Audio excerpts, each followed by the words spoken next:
From the final document of the Synod on the Amazon, 26th of October, 2019. Through the Spirit, Christ exhorts the missionary disciples of today to reach out to meet everyone, especially the indigenous peoples, the poor, those excluded from society, and those who are different. We also desire a church like Mary Magdalene, who feels loved and reconciled, and who with joyful conviction announces Christ crucified and risen. A Marian church that brings forth sons and daughters of faith, and brings them up with affection and patience, who also learns from the riches of the peoples. We want to be a servant, charismatic, educating, enculturated church in the midst of the people we serve.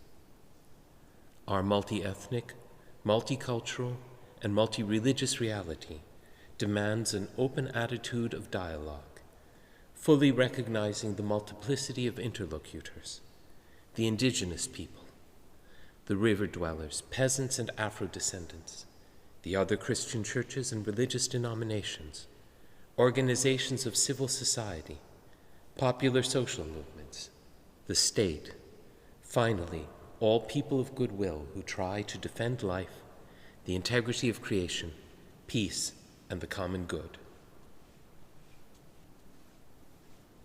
From the encyclical of Pope Francis, the Laudato Si.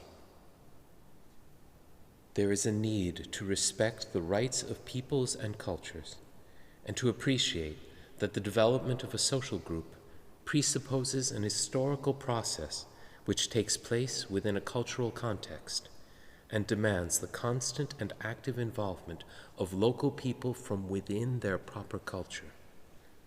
Nor can the notion of the quality of life be imposed from without, for quality of life must be understood within the world of symbols and customs proper to each human group. Many intensive forms of environmental exploitation and degradation not only exhaust the resources which provide local communities with their livelihood, but also undo the social structures which, for a long time, shaped cultural identity and their sense of the meaning of life and community.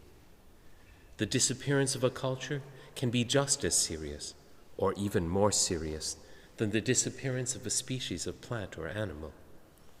The imposition of a dominant lifestyle linked to a single form of production can be just as harmful as the altering of ecosystems.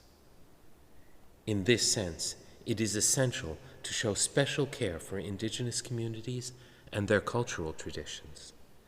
They are not merely one minority among others, but should be the principal dialogue partners, especially when large projects affecting their land are proposed.